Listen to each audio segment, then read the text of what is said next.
between Pakistan and Afghanistan, but a harbinger of regional cooperation, connectivity. Our common focus and what inspires us both is poverty eradication, empowerment of citizens of our countries within the frameworks of our Islamic constitutions, the Islamic Republic of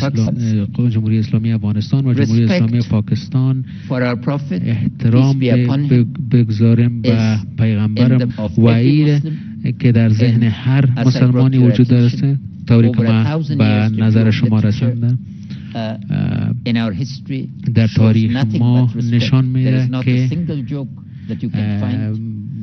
تاریخ ما نشان دهنده ایز است که سیره نبی و غیره توانسته به عنوان یک ما بر رفتار ما بر سلوک همه ما عمل کنند. ما میخواهیم که شما را از همکاری ما اطمینان بدیم و ما میدانیم که آزادی منفی و آزادی مثبت باید فرق شود و بین او فرق قائل شد. And the place of our Prophet in our Islamic belief culture, با توجه به اعتقاد اسلامی و تمدن اسلامی که ما داریم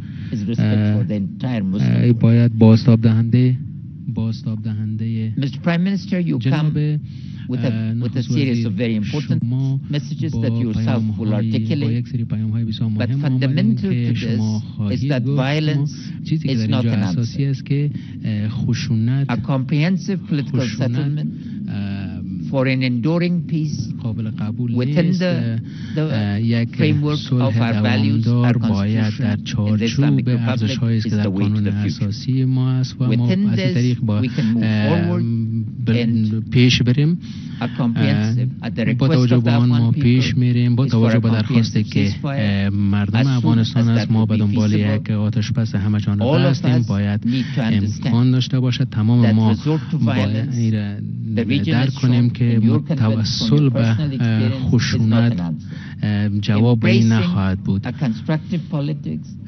پذیرفتن سیاست تعاملزا یا که سیاستی که تعامل در وجود داشته باشد بسیار مهم است.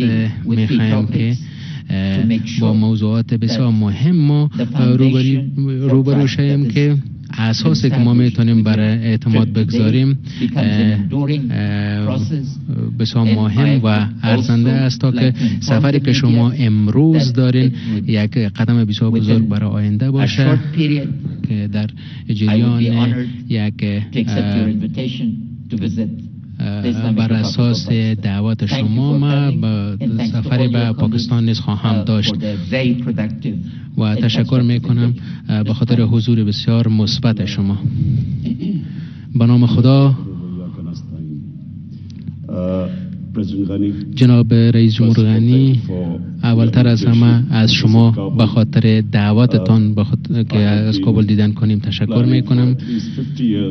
ما 50 سال می شد که برنامه داشتم که از افغانستان دیدن کنم. ما هیچ وقتی اتفاق نیفتاد تا که شما مرا دعوت کردین و ما فرصت از زیرا پیدا کردم که این شهر تاریخی را ببینم. ما درباره تاریخ افغانستان میدانم و شما میدانم که شما نیز درباره تاریخ پاکستان میدانید. ما شاگردای تاریخ هستیم مردم ما و علاقمندی هر دوی ما با کشورهای ما مشخص است. ما در سالهای 1960 و 1970 کابل یک شهر بسیار خوب و دلپذیر برای مردم پاکستان بود و افغان‌ها نیز همیشه علاقمند بودند که از پشاور دیدن کنند. ما روابط بسیار تاریخی با یکدیگر داریم، روابط با یکدیگر داشتیم. مفکوره اصلی آمدن ما به اینجا این در زمانی که خشونت‌ها در افغانستان افزایش پیدا کرده این است که با شما اطمینان بدم که ما مردم پاکستان، حکومت پاکستان، ما یک نگرانی داریم و این نگرانی آن چیزی هست که شما احساس میکنید در افغانستان. ما صلح میخواهیم برای مردم افغانستان که به 4 دهه رنج خشونت را تحمل کردن و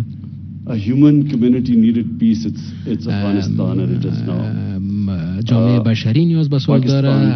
افغانستان، پاکستان و پاکستان میتونه که نقش خود را در آوردن طالبان به خاطر گفتگوهای صلح دعوت کنه و این نگرانی را که خشونت افزایش یافته مورد مد نظر قرار بدیم.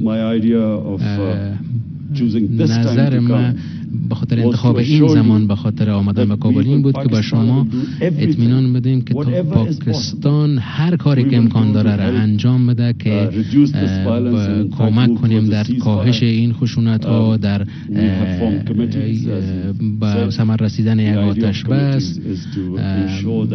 نظریاتی که ما در قسمت ایجاد کمیته ها که داشتیم این بود که ما بتانیم که بین نهادهای امنیتی خود روابط خود را تقویت کنیم و ببینیم که پاکستان چه کمک میتونه در کاهش خشونت انجام بده. ما با شما اطمینان میدیم که هر چیزی که امکان داشته باشه از طرف ما و هر کاری که ما بتونیم انجام بدیم ما شما نشان خواهیم داد که ما از او دریغ نخواهیم کرد و نهایت کوشش خود را خواهیم کرد که این کار را انجام بدهیم.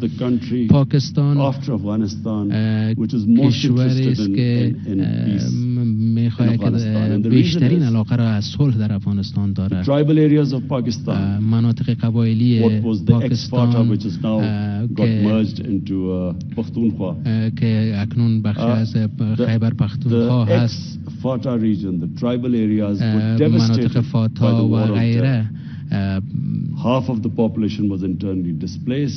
نیمی از جمعیت های این مناطق از بیجا شده داخلی هستند و آنها متاثر شدند به خاطر مشکلاتی که وجود داشته، جنگ و خشونت، اینا همه بیجا شدند و متاثر شدند. هر دو طرف خط فرضی دیورند متاثر شدند. ما در جریان 3 روز گذشته وزیر تجارت ما نیز صحبت‌های بسیار مثبتی داشتند تا که بتونیم که تجارت و ترانزیت را بین دو کشور تقویت کنیم. من یک بار دیگر تکرار میکنم جناب رئیس جمهور که هدف اصلی این سفر اعتماد سازی و تقویت روابط و اینکه هر کاری که ما میتونیم انجام بدهیم بیشتر از چیزی که شما توقع دارین ما به شما کمک خواهیم کرد ان شاء الله. تشکر.